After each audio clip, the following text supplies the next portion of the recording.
What's up, Silver and Black Nation? Welcome to the Silver and Black Lair, Las Vegas Raiders edition.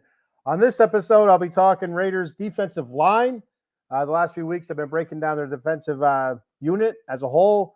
I started with the defensive backs 2 weeks ago. Last week, I did the linebackers. This week, I'll finish up with the defense, talking defensive line. And also, I will be talking about the life and times of Jim Otto. That and much, much more coming up here on the Silver and Black Lair. So stay tuned. I'll be back in 45 seconds.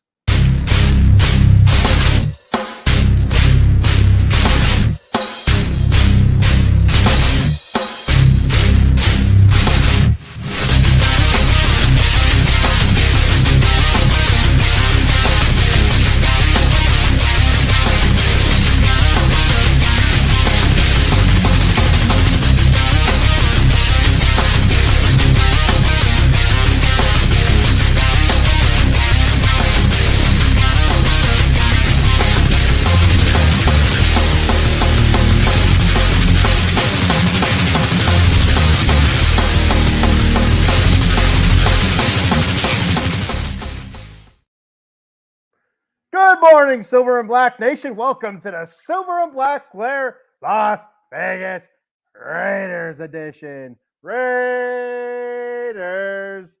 I'm your host, the Bat Fry, Kenny Fry.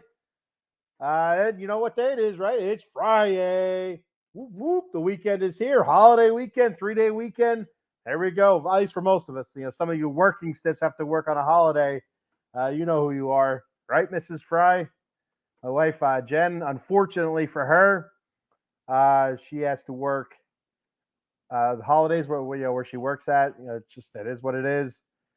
It's a bummer, but somebody has to do it, I guess, right? Somebody got to keep that stuff flowing through Lowe's distribution, I guess. I don't know. All right. So I'm going to kick the show off. Like I mentioned, I started doing this earlier this week on the Bat Cave.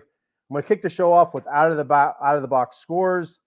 I'll go over last night's scores, almost kind of like a poor man's version of Sports Center. No highlights, just I'll read the scores. I'll read some of the highlights from some of the games, but no video highlights or nothing like that. So I could do that, but I always worry I'll get shut down. I've had a couple of my shows be white flagged or red flagged, whatever you want to call it, for using content that was copyrighted, which, I go on YouTube, I find a clip or whatever, I play it. I don't know.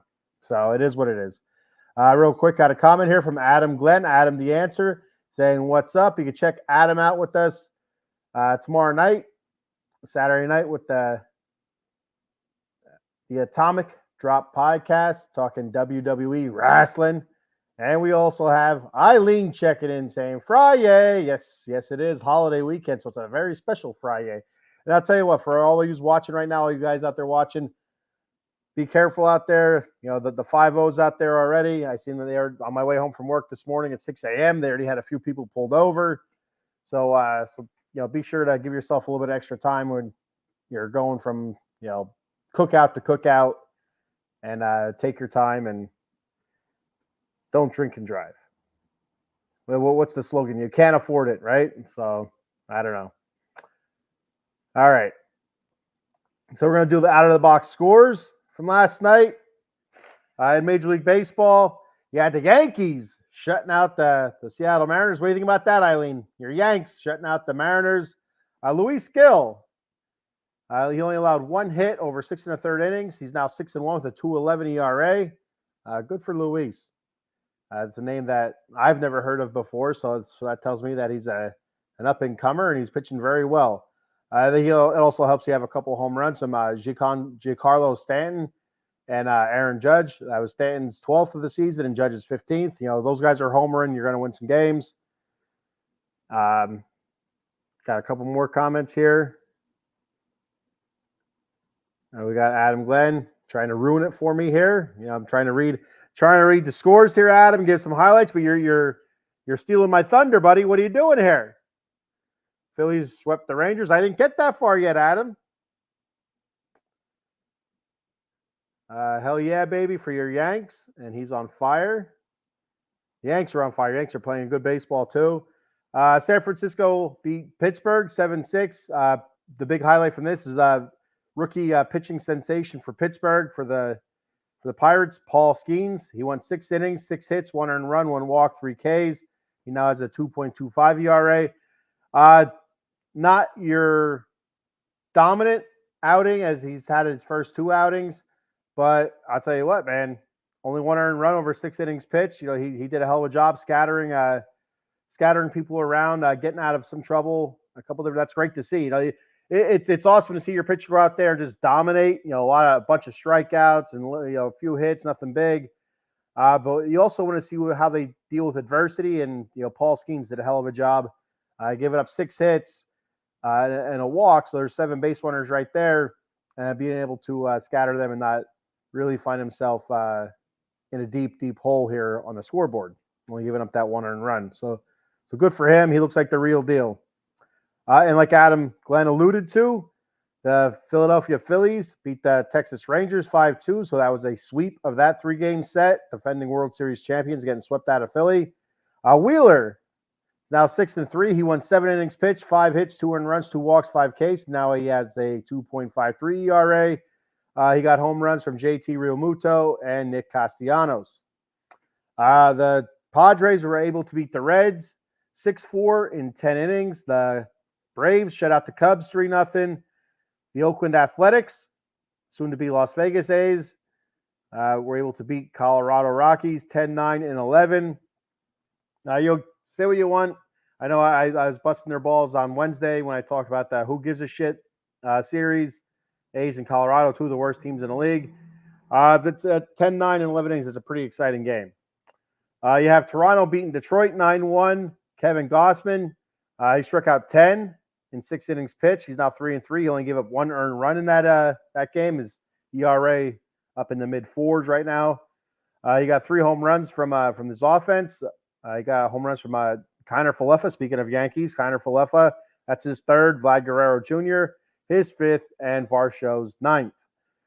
Baltimore, to round out my Major League Baseball, Baltimore beat the White Sox 8-6. And let's move on to NHL. Huge game last night. First game of the series for the Western Conference Finals. Let's see who goes to the Stanley Cup. The win goes to Edmonton. It's a final in double overtime. Second overtime only went 32 seconds. Really, really exciting hockey. You gotta love playoff hockey. I love playoff hockey. If you're not a hockey fan, you still have to check out playoff hockey. Playoff hockey and Olympic hockey are just amazing, absolutely amazing. But Edmonton beat Dallas, so now they're up 1-0 in the series. McDavid, he was able to net the game-winning goal right there in double overtime. Back in the beginning, back in I guess it was the beginning of the first overtime. I think it was the beginning.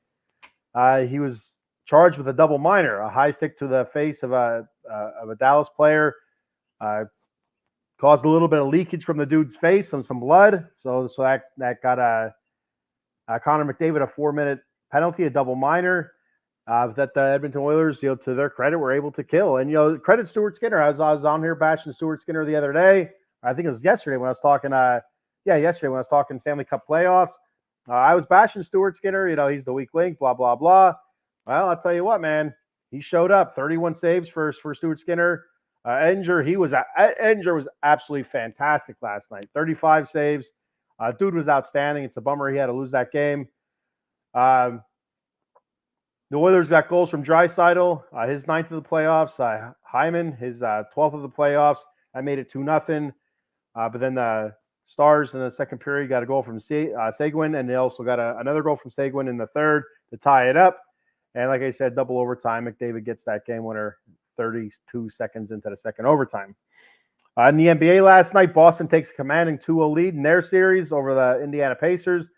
Boston whipped that ass, 126-110. Jaylen Brown, career-high 40-point game last night. Jason Tatum also had 23 points, 6 boards, 5 assists. And Derek White had 23 points, 4 boards, and 6 assists. And for the Pacers, pacing them was Pascal Siakam, 28 points, 5 boards, and 2 assists. Like I said, Boston, the Celtics up now 2-0 in that series. heading out to Indiana next. All right.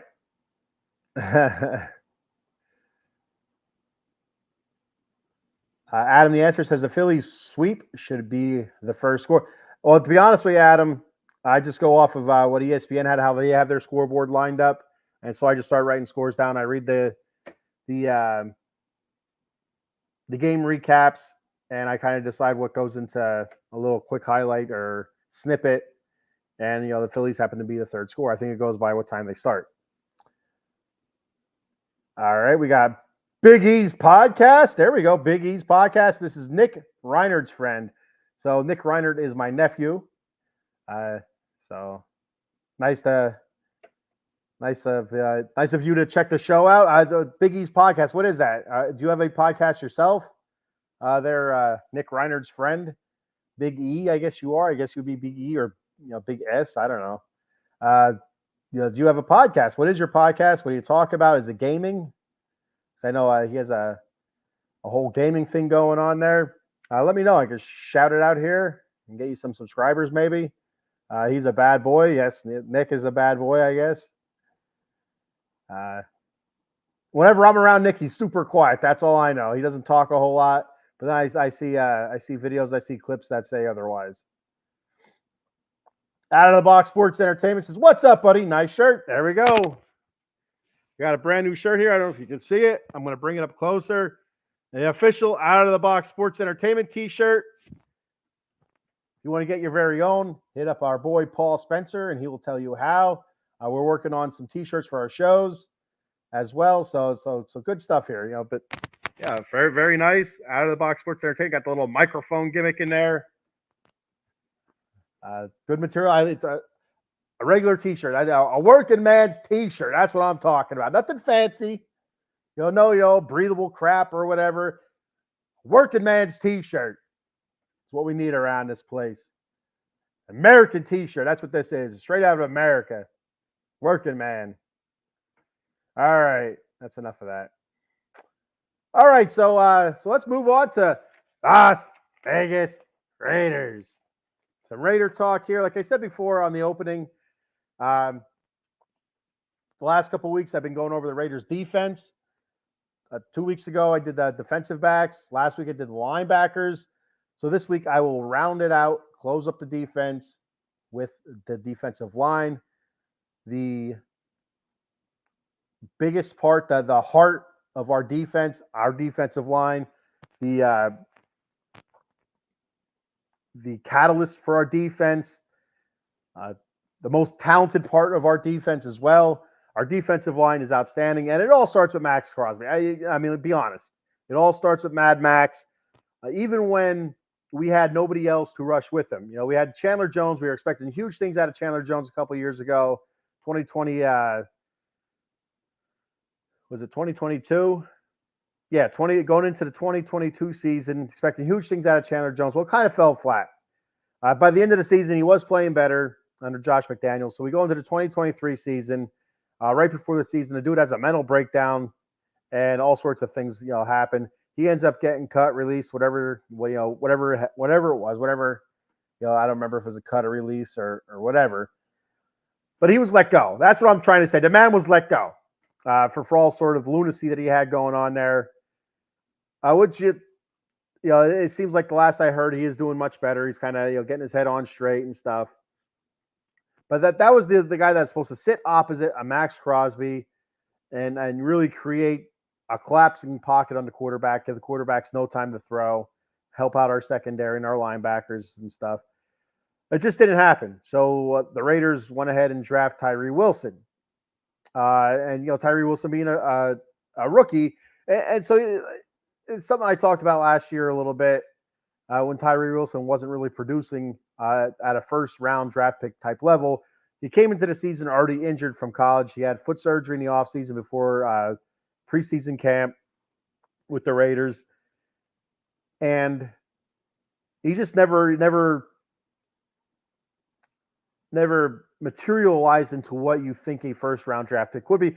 But again, he was just a rookie. All right, it's adapting to the speed of the game. A rookie that couldn't really work out in the offseason. You know, he was already coming in late, I think he missed the whole preseason. He wasn't really cleared, I think, until either the first or second week of the regular season. So he had no preseason. All right. So it's already getting caught up to speed there. And it's just a lot of things went against Tyree Wilson. Now, by the end of the season, I felt like Tyree Wilson was playing much, much better. He was starting to get pressure on the quarterback from the defensive end position, but he also got bumped down to defensive tackle, where it was kind of surprising, but he is a bigger type defensive end. He's a bit, thicker, and he did well there. It's a different position at defensive end, so it's some different techniques, some different obstacles that you got to kind of go through being on the inside than you would be on the outside. And he adapted well to it, and I do expect him to be moved around and to kind of get some more playing time this season at defensive tackle and also sharing some time at defensive end. So I expect him to move him around a lot, which is great, which is fantastic to be versatile like that. So he didn't materialize into the other bookend defensive end to be able to put some pressure on quarterbacks and stuff like that, collapse the ends. And out of nowhere came Malcolm Kuntz. Kuntz, drafted by the Raiders a few years ago, just had an absolute career year last season, and hoping for more of the same. He ended up with, I think it was like 9 sacks last year. I have the stats written down here. I'll read them off in a minute. But he was a godsend. He gave he took a little bit of heat off of Max Crosby. Not a lot of heat, but a little bit of heat off Max Crosby. And the reason he's able to get those 9 sacks is because there is heat on Max Crosby. He draws a lot of attention, a lot of running backs chipping him, double teams and stuff like that, which leads to a lot of one-on-one blocking between the offensive linemen on defensive linemen such as Malcolm Kuntz. So the Raiders go into the offseason still not completely satisfied where their defensive line is, even though they played well last season with John Jenkins, Adam Butler, Malcolm Kuntz, Tyree Wilson, and of course the Madman, Mad Max, the Mad Stork. No, the Mad Condor. They call him the Condor. That's what they call him. Not the Stork was Ted Hendricks. But anyway, I got it mixed up there I got my birds mixed up. But anyway, so Max last season, terrific season. Career season in sacks, in tackles, I believe as well. A career year in that stuff, and he was hurt for, I'd say, maybe half of that season to a third of the season, the final third.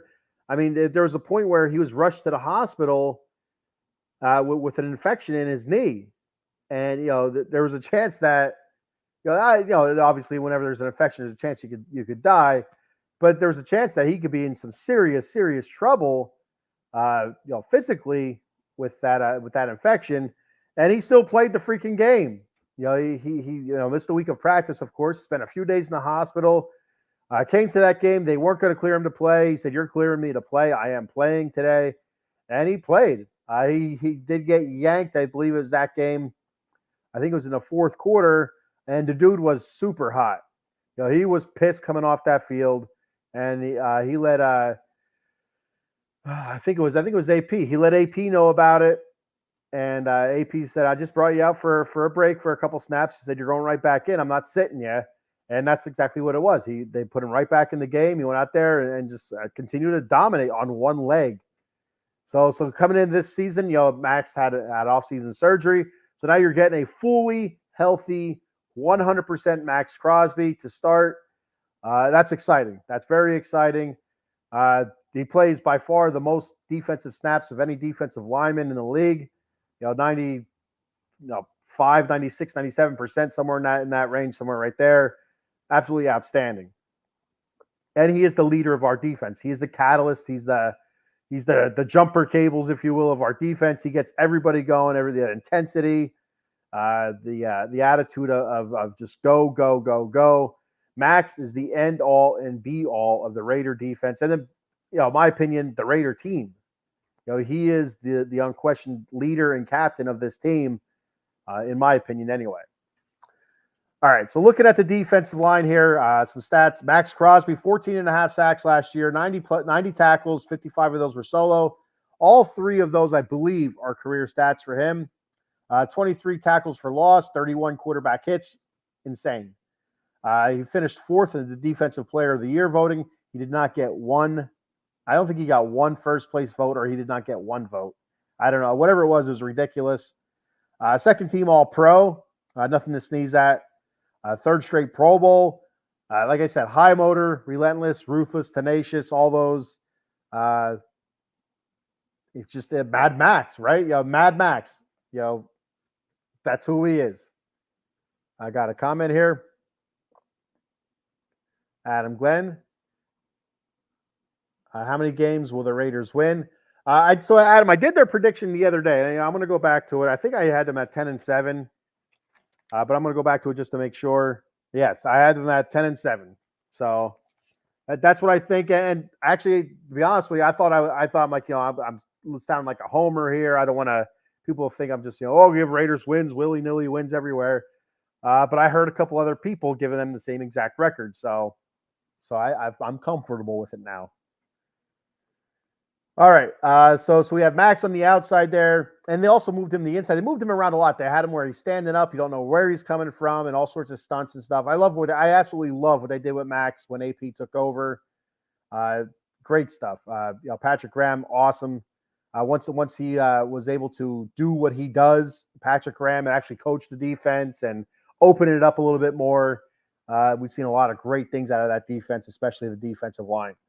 John Jenkins, great job last season, I thought, in the run-stopping area.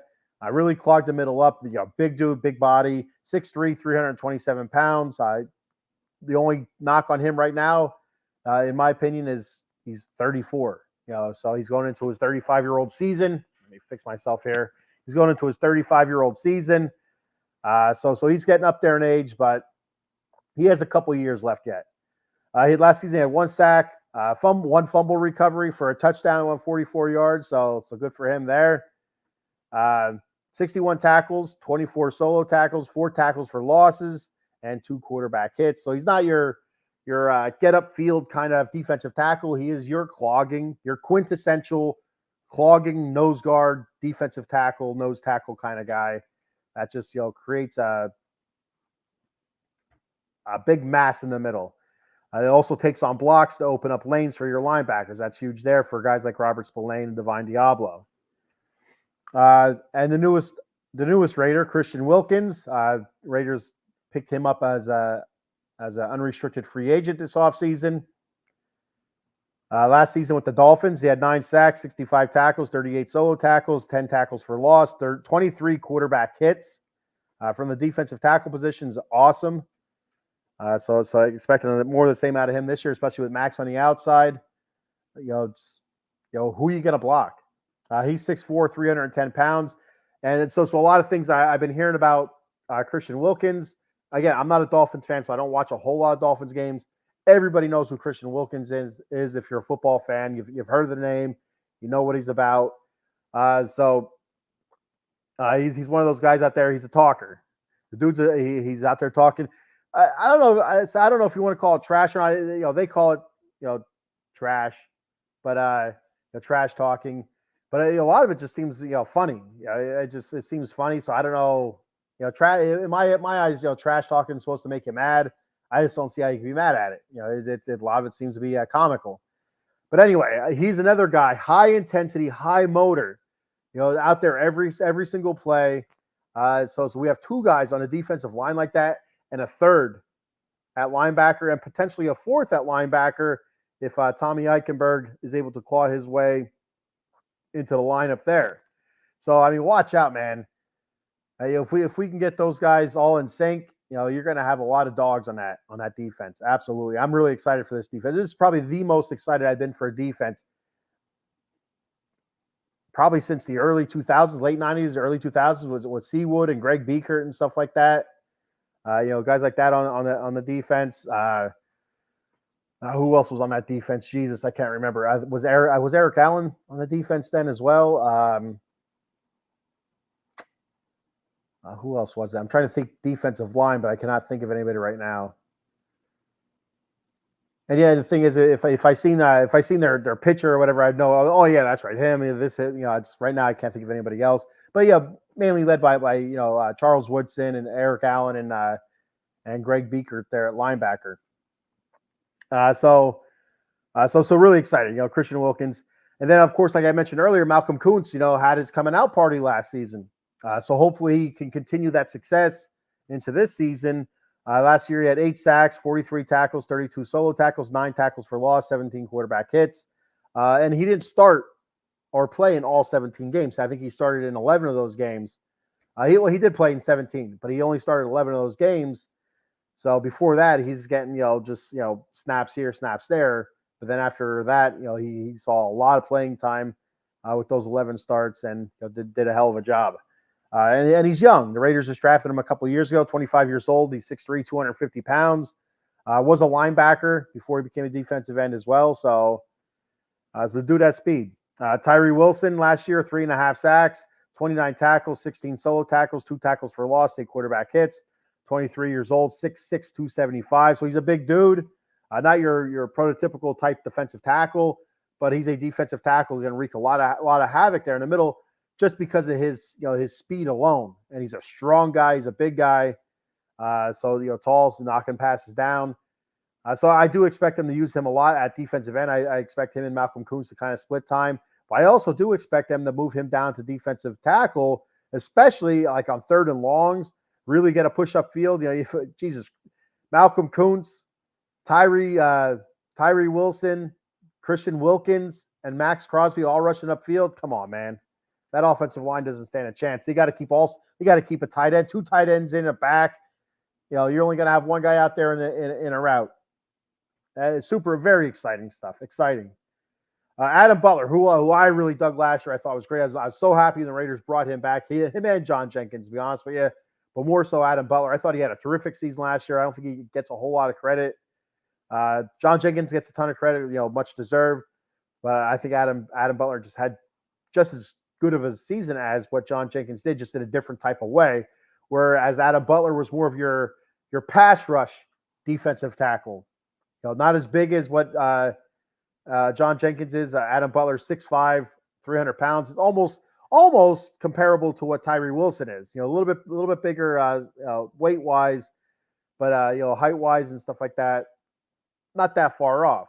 He's coming into his 30-year-old season, and last year he had 5 sacks, 28 tackles, 16 solo tackles, 8 tackles for loss, 9 quarterback hits.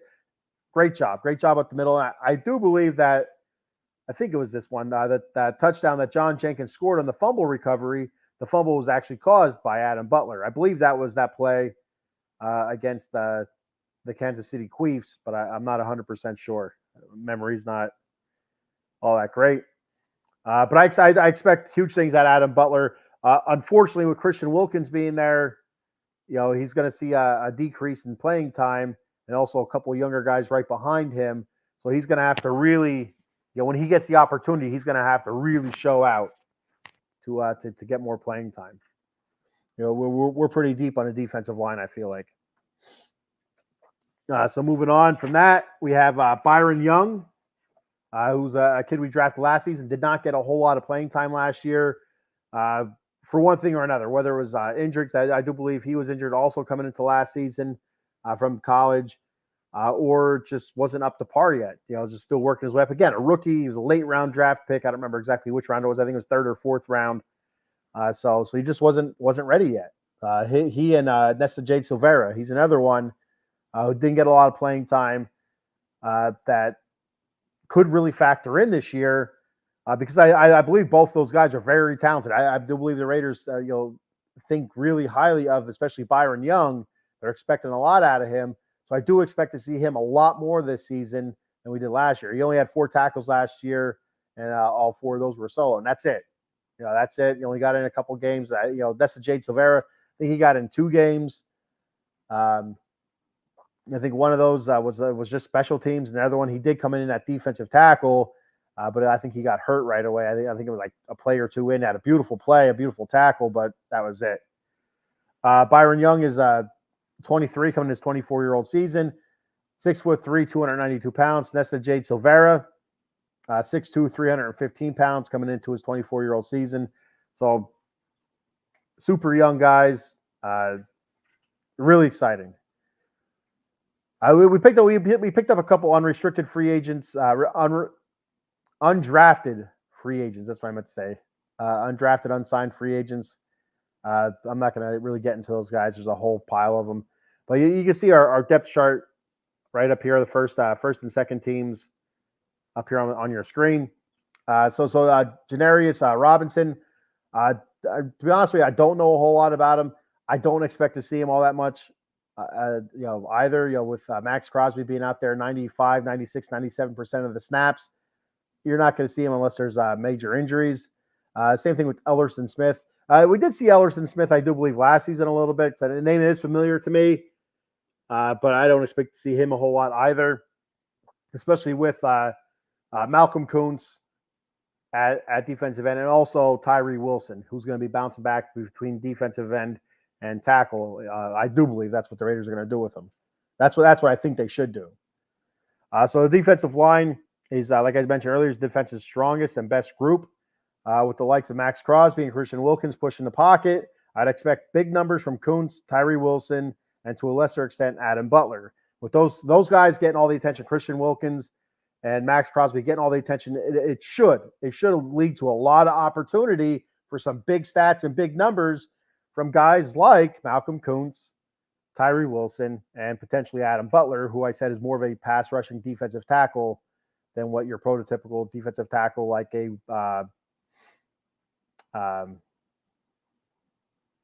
John Jenkins is. Jesus Christ, I spaced on it. The run defense is going to be pushed by Wilkins and Crosby as well. Crosby does a great job coming off the edge and then getting back in when there's a run play, being able to round that edge out and then rip back in to make that tackle. It does a great job setting the edge as well for wide runs and for quarterbacks that roll out. But Christian Wilkins and John Jenkins are going to be huge up that middle, and it's going to be a tough time moving the ball in the Raiders this year, whether it's through the air or on the ground.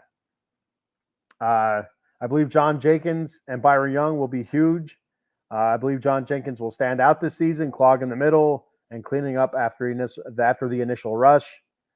I expect to see more Nessajay Silvera and Byron Young this season, as well as seeing Tyree play defensive tackle on some big passing situations, like third and longs type passing situations. So very excited for this defense. Overall, in a nutshell, this defense looks awesome. Just look at our depth chart right there. You got Crosby, Wilkins, John Jenkins, Malcolm Kuntz right there on your front four probable starters. Divine Diablo, Robert Spillane, Luke Masterson, if we're going off the 4-3.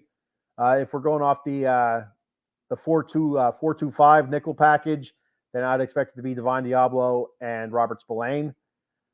You'll have Jack Jones, Trayvon Merrick, Marcus Epps, Jacorian Bennett. Jacorian Bennett's the one where I'm kind of, but Jack Jones, Trayvon Merrick, Marcus Epps, and don't forget, of course, Nate Hobbs for the nickel back. Defensive backfield looks great. Like I said, a little bit concerned about Jacorian Bennett, but we'll see what happened. Rookie last season, right? I've mentioned down here so many different times now about the rookies, and sometimes they just need time. The last year's Raiders rookie class, might turn out to be something special given a little bit of time. So who knows? And then looking at our backups, like I said about Janarius Robinson, not really expecting to see a whole lot of him. Do expect to see a lot of Adam Butler and Tyree Wilson. Ellerson Smith, not really, expect to see a lot of him. Amari Burney, not really expecting to see a lot of Amari Burney either. He's more of a project draft pick last season. I think it's going to take a while for him to get a whole lot of playing time at linebacker. You'll see him some, but I expect to see him more on special teams than anything. Tommy Eichenberg, I do believe he'll claw his way up into seeing a lot of time with the first team. Eventually, it's going to take a couple of weeks, but I do believe he will. Darian Butler, a very good linebacker there as well. Nate Hobbs, like I mentioned before, defensive back. He's had a terrific season last year, probably his best season as a Raider. So I expect more of the same from him. Jalen Grant, I couldn't read it. Jalen Grant, Chris Smith II, who was a rookie last year, and DeCamarion Richardson, rookie this year. So I do expect DeCamarion to get some reps with the first team this season, especially if Ja'Cory Bennett struggles a little bit. And a couple of the other defensive backs that the Raiders drafted as well this year. I expect them to kind of work their way in some as the Raiders kind of mix it up a little bit. Because there's going to be injuries and there's going to be guys that are struggling at times. So, but overall, I absolutely love this defense. Like I said, this is the most excited I've been for defense in a long, long time. So. All right, so that wraps up the defense here for the Raiders, for the Las Vegas Raiders. So I'm going to go ahead and move on from that. I did want to bring up something else, but that's going to have to wait a second here. All right, I'm going to move on to Jim Otto. Now I'm going to go ahead and pull up the special overlay that my boy Paul made for me. There you go. Thank you very much, Paul. Looks terrific. Awesome job. Good luck at your doctor's appointment today, Paul. I'm sure it'll be great. Everything will be fine. The ticker will be good. All right, Jim Otto. Jim Otto passed away on May 19th, my birthday. So there's that. So I have a whole bunch of stuff written down here, so I'm just going to go ahead and read it off. And I'm going to go ahead and read Jim Otto's Hall of Fame speech, as well as the Al Davis induction speech for Jim Otto. So Jim personified what it meant to be a Raider. From the uniform, just look at that uniform there. Tell me that's not an Oakland Raider.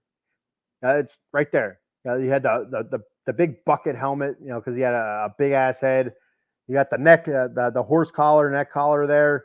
Just looks badass on the double zeros. I mean, the dude just looks like a badass. The black jersey, the silver and black. Come on. From his grittiness to his greatness, a little bit of an underdog. He's an undersized center coming into the league, and ended up becoming the greatest center in the league in professional football. So, obviously different times. When he was playing at 6'2", 255 pounds. You're not going to see that now. Maybe for a defensive end or a linebacker. But not an offensive lineman anymore. Now your offensive lineman, especially a center, you're looking at 6'2", 6'3", 305, 315 pounds, and they're running 4.6 40. So a little bit different. He played at the University of Miami. He was a center and linebacker there. He grew up in Wausau, Wisconsin. Joined the Raiders in 1960, their inaugural season for the Raiders. He wore number 50 his rookie year. And for the first 15 years, it was the only center the Oakland Raiders knew. So from day one to the day he retired, he was the only center that the franchise ever knew. He was one of only three players to have played in his team's 140 regular season games in the 10 years of the AFL.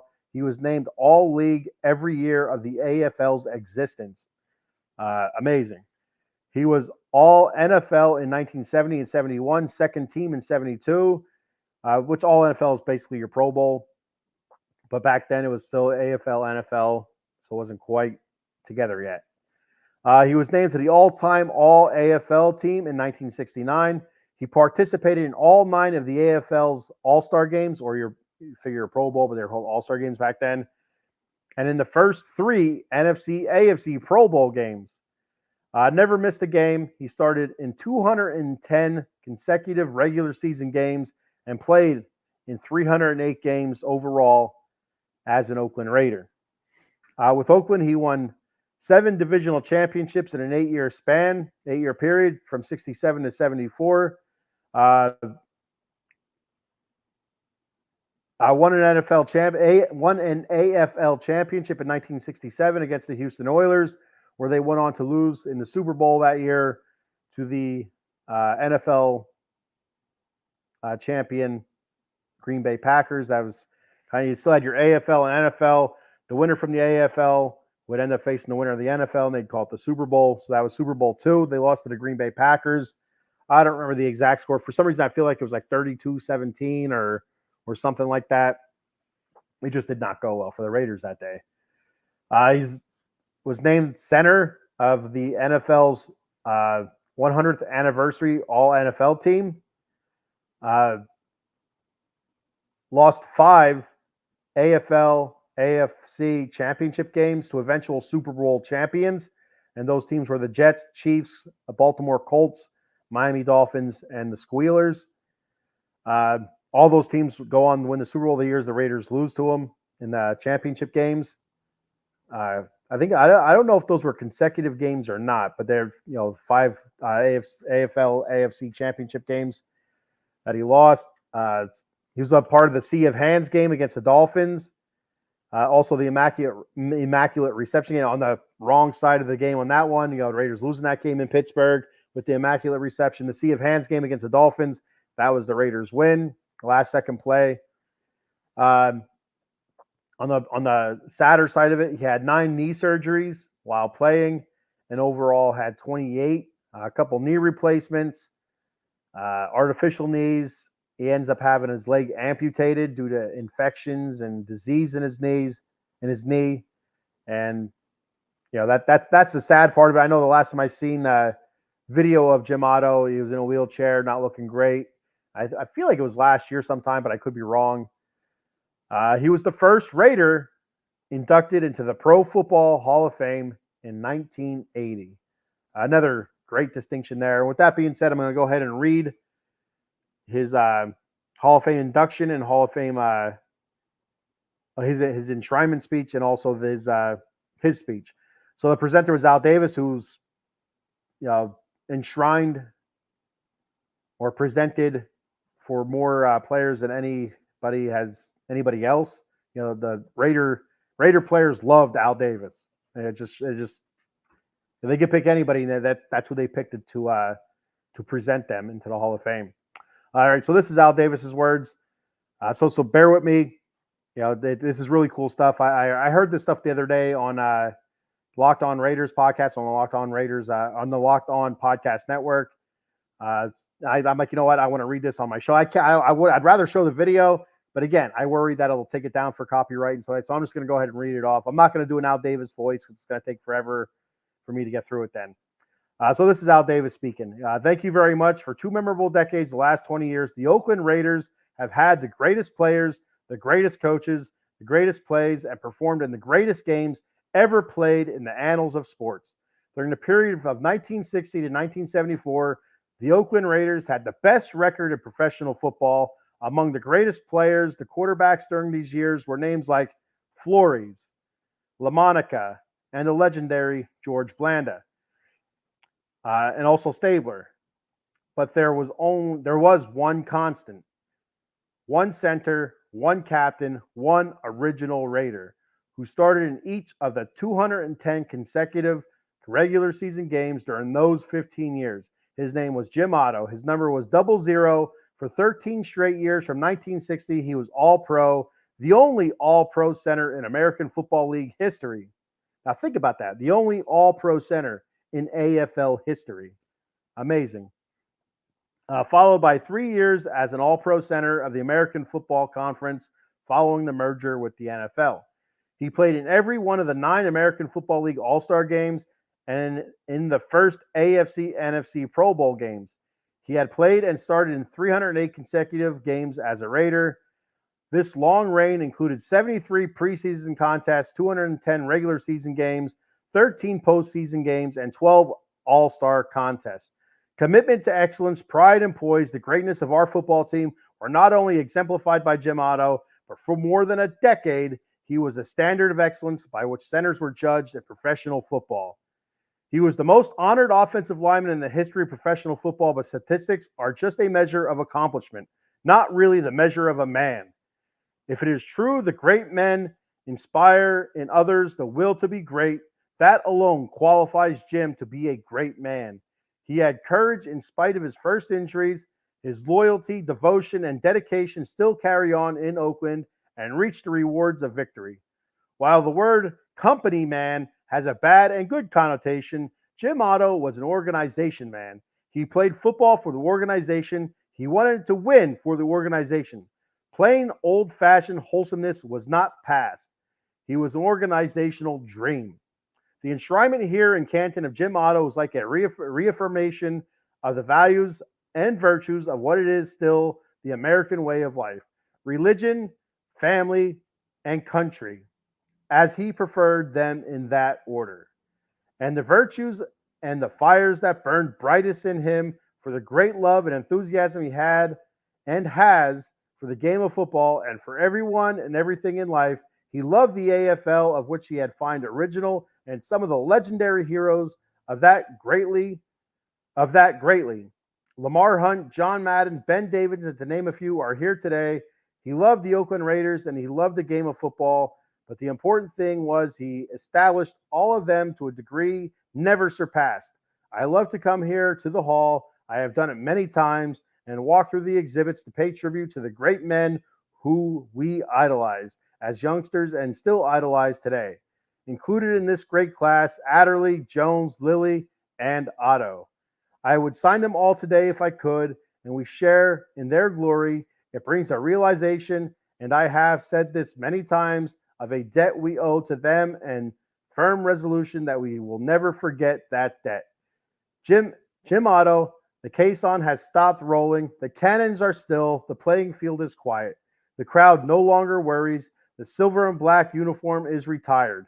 But I can still faintly hear the national anthem, and those of us who saw the Rattles and the Raiders battle to the top during the last decades will never forget you. And now no one will forget you because the name of Jim Otto will rain down the corridors of remembered times as long as this Hall of Fame immortalizes the greatest warriors of the greatest game. My friend, someone that I will always love, someone who has been a vital part in my life. I will always hope I have been a vital part of his. My friend, Jim Otto, Hall of Famer. So that was Al Davis's speech for Jim Otto to present Jim Otto into the Hall of Fame. A great speech. I kind of, not a great reader. I was in the slower reading classes when I was in school, but I think I did all right. So here was Jim Otto's speech. They said, "There's really no." I'm sorry. I'll start over. This is Jim Otto's speech. "There's really one person I have to thank, and that is the good Lord. I have praised him and blessed him. It started with a dream, and it wasn't an unconscious dream. It was a daydream. It started when I was about 11 years old, and part of that dream is coming to an end today. But the rest of that dream will go on. Daydreams are the best because you can always remember them, and you can always work on a daydream to make it come true. My favorite daydream was that I was going to be a professional football player someday, and it was at the age of 11 while listening to a football game on the radio that I told my grandfather that someday I was going to be a professional football player, and it wasn't long until that day began. Not all dreams come true. It takes a lot of dedication, a lot of pride, and above all, a lot of faith and prayer. And I thank and praise God for the help he gave me for putting the right people in the right place before me. For without these people, my dream would not have come true. My 4 years in high school with tough, it was at the time that certain people became a big part in making my dream come true. My parents, who are here today, were a great part of that. They gave me a lot of support and help and were always there when I needed them. My minister, Pastor Gredeman, back in Warsaw, Mass, was a big help in getting me going as a youngster. Back in those days, things were hard, but it wasn't too much money. Back in the days, things were hard, but it wasn't too much money. And at one time, I started getting cards from the YMCA, giving me a membership. I never knew who paid that membership until I was 34 years old, when I went home to Warsaw for a visit to speak at the high school dinner, and Pastor Gredeman was there to give the invocation. It was at this time he told me, "James, when you went to school," he said, "there was a bit of shyness, and it had to come out. And I knew the only way to get it out was to send you to the YMCA." You don't hear that often anymore. And he was the only one who gave me the membership. He was the one who gave me the membership to the YMCA all those years. So I have to thank him. So you can see God put these people out there for me so I could be guided properly. There was another man who played an important role in my life, and that was Tom Yelish, who was a school teacher in Warsaw, Mass., and he was my first Little League coach at the age of 12. He later became my offensive line coach in high school, and he was the best teacher of line fundamentals I have ever seen. And also my high school coach, Win Brockmeyer, who sent Elroy Crazy Legs Hirsch here a few years back. Win passed away just a few months ago, as he would have been here with us today, and I really miss him. He was a great builder of character and had some super records, second to none, and very compatible with teams in the Massillon era. There were all those great people available to me. In college, there was Andy Gutherson, Walt Chikaski, Stitch Berry, and as the years passed, a little bit more of a dream was to come true. I was passed up by the NFL in the draft in 1959. It was December 1959, but lucky for me, the AFL was being formed. People like Lamar Hunt, Wilson, Wayne Valley, people like that were forming a league, giving some of us scholars an opportunity to play, and it was at that time I got my shot. But for the first 3 years in the AFL was more of a nightmare of a dream than my dream come true. For it was during that time, probably I know the best thing that could have happened to me happened. And that was when I married my beautiful wife, Sally. And I think she pulled me out of that nightmare, because without her, I think my dream might have fizzled. And I love her for understanding and patience for all these years in football and all the problems I may have caused in our home. Not only was her patience and understanding great, but also those of our children, but also those of our children. There are times when a father becomes impatient during the football season, but Jennifer, Arid, Jimmy were always there, and they're always put up with their dad. And I'm very proud of my daughter, Jennifer. She's going to make me a grandfather soon, and her husband, Glenn Callahan. We are very proud of those people. And also my son, Jimmy. I'm looking forward to him with a lot of pride, because I can't wait to watch him grow and achieve in sports. And he is just an outstanding person in school as well. And it just makes me very proud to have him here. In 1963, things began to change, and my dream was alive again. And I thank God for bringing me the right people into my dream again. At that time, a young man was to become the head coach and general manager of the Oakland Raiders and guide me to where I am standing today. And that man is Al Davis. He sold me on the Raiders. Not only that, he sold me on myself. He, along with Ollie Spencer as my line coach, John Madden as my head coach, kept me motivated to playing some of the most exciting football games ever played in the NFL. The great come from behind wins, the fluke plays for us, some of the fluke plays for the other teams. Will you remember some of those games? I don't have to tell you about those. They're a great part in making my dreams come true. The dream must go on now, but only to my other plans, and that is to help my fellow man in some way and to save my own soul. And I am going to do that with the help of God. To all of the many people I mentioned, the selection committee, Pete Elliott, Don Smith, John Bankert, Mr. Schreiber, and the board of trustees, my family and I thank you from the bottom of our hearts, and God bless you all. So that was Jim Otto's Hall of Fame speech. Great stuff. Jim Otto, again, this is probably the saddest I've been for a Raider passing away. It's always sad when anybody passes away. I hate seeing people lose their life and stuff like that. But talking purely sports and Raiders, this was probably the saddest I was. With the Raider passing away, a great Raider, Mr. Raider, the original Raider, and you just hear it in his speech. Just a good man, right? So not only did the Raiders organization lose a good person, a good man, a good human being, but so did all human beings. We lost a good one here. All right, so that's Jim Otto. All right, so I have one more thing I want to talk about here real quick before I continue, before I get out of here. There's some comments by Michael Mayer on Josh McDaniels, Josh McDummy. I guess Michael Mayer, the exact quote. Let me see if I can pull it up here real quick. Cause I don't want to misrepresent what he said, but his quote was kind of like he wasn't happy going to work under Josh McDaniels.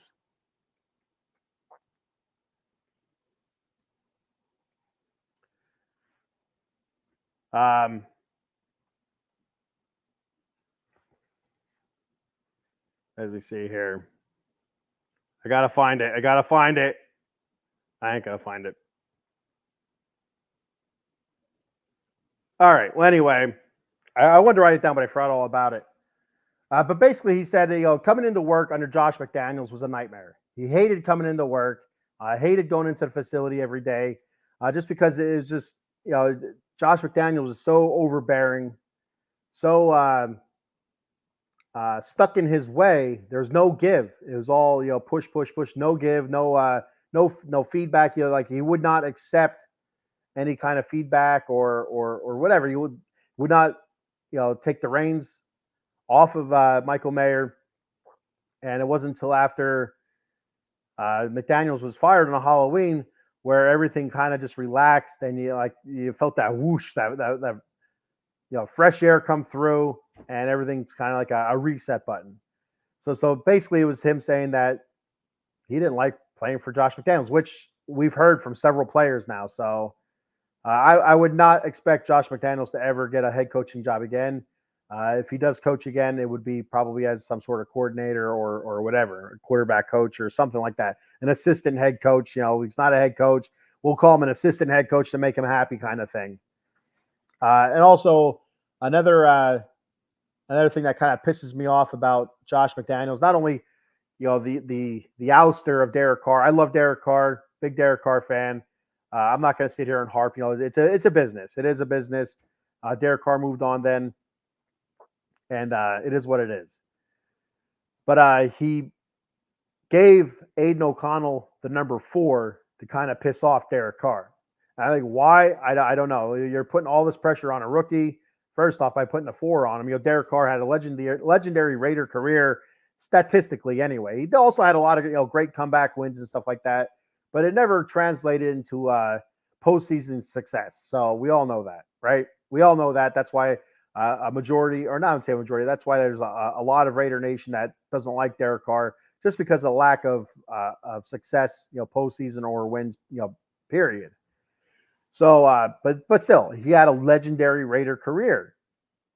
Set all kinds of passing records. Again, league's a different place than it was years ago when Stabler was quarterback, when LaMonica was quarterback, but still a lot of records. But he gave Aiden O'Connell the 4, to kind of piss off Derek Carr. So I mean, why do that? It doesn't make sense to me. So now Aiden O'Connell did move to number 12. That's the number that he wants to wear. He said, he said that's Derek Carr's number 4 was Derek Carr's number. A great Raider, and he wants to kind of show respect, out of respect for Derek Carr, and not wear that number. So, and that's his words. I mean, you can take it a couple different ways. It's kind of one of those deals, I don't want the pressure of having Derek Carr's number on my chest. But out of respect, he said he's moving on to number 12. So that's Derek's number. Should forever be known as Derek's number. Kind of like Tim Brown 81, Howie Long 75. Kenny the Snake Stabler number 12, Rich Gannon 12. It's all synonymous there. Blitnikoff 25. Dave Casper 87. Who else can I think of? Charles Woodson 24. Lyle Alzado 77. Iconic numbers. They go with the name. Got a comment here before I check out. There we go. Stacy Baker checking in. Happy Friday. What's up, Stacy? Thank you for checking the show out. Thank you for commenting, of course. All right. So that's all I have for today. I'm going to go ahead and give some sponsor reads and hammer some things out here real quick. Head on over to Jason Fine, attorney Big Al. You can reach Big Al at 1-800-HURT-123. That's 1-800-HURT-123. Jason Fine specializes in motor vehicle accidents, slip and falls, workman's comp, and personal injury claims. He has 3 office locations conveniently located throughout Pennsylvania and New Jersey. In Cherry Hill, New Jersey, the office is located on 3 Greensward Lane. The phone number there is 856-209-5258. And in the Steel City of Pittsburgh, Pennsylvania, where the Immaculate Deception happened, Franco Harris. Rest in peace, Franco Harris. The offices are located at 500 Grant Street, Suite 2900. The phone number there is 412-365-8151. And in the city of brotherly love, the land of cheesesteaks, the offices are located at 1628 JFK Boulevard, Suite 2120. The phone number there is 267-888-2980. That's Jason Fine, Attorney Big Al. Head on over to monkeycoldcoffee.com for all your gourmet coffee needs. They have bourbon chocolate chip infused coffee, toasted coconut rum. Yum. They have Sumatran blend. That's a medium roast coffee. They have an organic blend called Perula, Florida. And they also have their newest flavor, Golden Honey Agave. Be sure to check out that swag shop too. They have t-shirts, coffee mugs, tumbler cups, cold brew pitchers for all you iced coffee and cold brew coffee lovers, K-cup adapters, and don't forget that sweet, sweet paradise rum cake. All that and much, much more at monkeycoldcoffee.com. And at checkout, at that register, enter that promo code, OOTB Sports, for 10% off your order. That promo code, once again, is OOTB Sports for 10% off your order at monkeycoldcoffee.com. Brand new show coming up here on Out of the Box Sports Entertainment, Inside the Octagon. Talking UFC, MMA, combat sports, debuting May 27th. That's this upcoming Monday. And they will be on live every Monday after that, 8:30 p.m. Host Paul and Josh, they'll punch you right in the face and put you in some sort of ankle lock. You know, a knee bar or what the hell's a Kimura. They'll put you in a Kimura lock if you don't watch it. Facebook, YouTube, X, please like, follow, and subscribe. And tomorrow, don't forget, I will be live with my co-host, Cowboy Dave, Adam the Answer Glenn, and I don't know if Eddie Prather will be on. I haven't heard from Eddie in a while. I don't know what's going on with Eddie. The Atomic Drop podcast, we're shooting for 10:30 p.m. tomorrow night.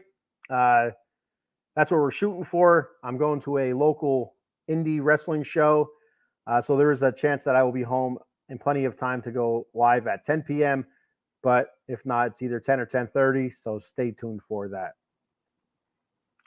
I will have a Monday Night Football show coming up here very soon as well. College Football Frenzy starts in August for all you college football lovers. And also the Golden Dome podcast. That will be returning coming up in October or in August as well. Talking Notre Dame, fighting Irish football. All right. So that's all I have for today. Thank you, everybody, for checking the show out. Thank you for commenting. Please, again, check out our YouTube page. Let me throw the handles up there. YouTube, Out of the Box Sports Entertainment. Just punch that in. It's the black logo with red lettering. Out of the Box Sports Entertainment, or the handle for it's at OOT Box Sports. That's on YouTube and also on Facebook, Out of the Box Sports Entertainment. And check us out on X or Twitter. My handle on X is at SB_Lair, LAIR_OOTBE. That again for my X is at SB_Lair_OOTBE. And Out of the Box Sports on X is at OOT Box Sports. So be sure to check us out. Please follow us, subscribe, like, do all that good stuff. We're doing what we can to put out some good some good shows, some entertaining shows. I know I'm doing my best, and I appreciate it. I appreciate everybody checking it out more than you guys will ever know, and giving me a listen or whatever. If you're watching it, maybe you have the sound down. You're like, man, this is a handsome dude, but I can't stand the sound of his voice. I'm just gonna watch him. I'm sure there's people out there like that. I don't know. Ladies, yeah, hey, I am married, but you can still watch. It's not an OnlyFans page. Maybe I should start an OnlyFans. No, I ain't gonna start an OnlyFans. I should do like an OnlyFans page, like podcasts. That might be something people pay for. I think I might be. I'm not gonna, take my shirt. Maybe I'll take my hat off. Kind of like a hat tease. Whoa, boom, Bob. No, I ain't gonna do that now. No, that ain't gonna work. Nobody's gonna pay to see that. Maybe they will. I don't know. It'd be unique. I'll tell you that right now. Stacy agrees. She's already getting the wallet out. She's getting the credit card. She's going to start putting her debit card information or credit card information into the OnlyFans. Not yet, Stacy. I didn't do it yet. Don't do it yet. You're going to get yourself in trouble with your significant other. But yeah. I mean, I guarantee you I'd be the only one there doing it. Right? I would be unique. People are like, you know what? This is unique. I'm going to check this out. Here's $5. Kenny Fry, Bat Fry. Here you go. Take some of my hard-earned money, and I'm just going to watch you. Some will listen. Some will listen and watch. And, maybe I'll take off my hat. Maybe I'll put it backwards. Oh, whoa, watch out now. Getting risque in here. Going backwards hat. Whoa. Yeah, whoa, getting risque. Yeah, watch out. Get me all excited for Stay excited, Stacy. Stay excited. It's gonna happen. If you lose excitement, then you're gonna forget about him, and you got to keep that level of excitement up. Tell your friends, lady friends, or guy friends. I don't know what they're into. Whatever. I will not discriminate money. All right. So anyway, enough nonsense here. That's all I have for today. Thank you, everybody, for listening to my nonsense. And again, rest in peace, Jim Otto. Super bummer. It's gonna come to all of us. It's gonna come for all of us. I get that, but still, it still sucks when it does happen. And real quick again, T-shirt, Out of the Box Sports Entertainment. If you want one, hit me up or hit Paul up, Paul Spencer. Send us a message either on X or Facebook Messenger or something like that. And we'll give you the details and we'll get it hashed out and stuff like that. So, all right. Thank you, everybody. And check me out tomorrow night on the Atomic Drop Podcast, talking WWE Wrestling. Next Wednesday morning, 10 a.m., The Batcave, talking New York Mets. Next Thursday, 10 a.m., Silver and Black Lair, LA Kings edition. And next Friday, 10 a.m., Silver and Black Lair, Las Vegas Raiders edition. Some of those times might change next week. Next week, my youngest daughter will be graduating from elementary school to middle school, so they have a ceremony. I can't remember if it's Wednesday or Friday. I know Friday's their last day of school, so I don't think it's Friday. So I'm thinking it's Wednesday, but I'm not 100% sure. So right now, we'll stick with the regular times, but I may have to bump them back or move it to another day. But we'll see. We'll cross that bridge when it happens. All right. Thank you, everybody. Just win, baby. See ya.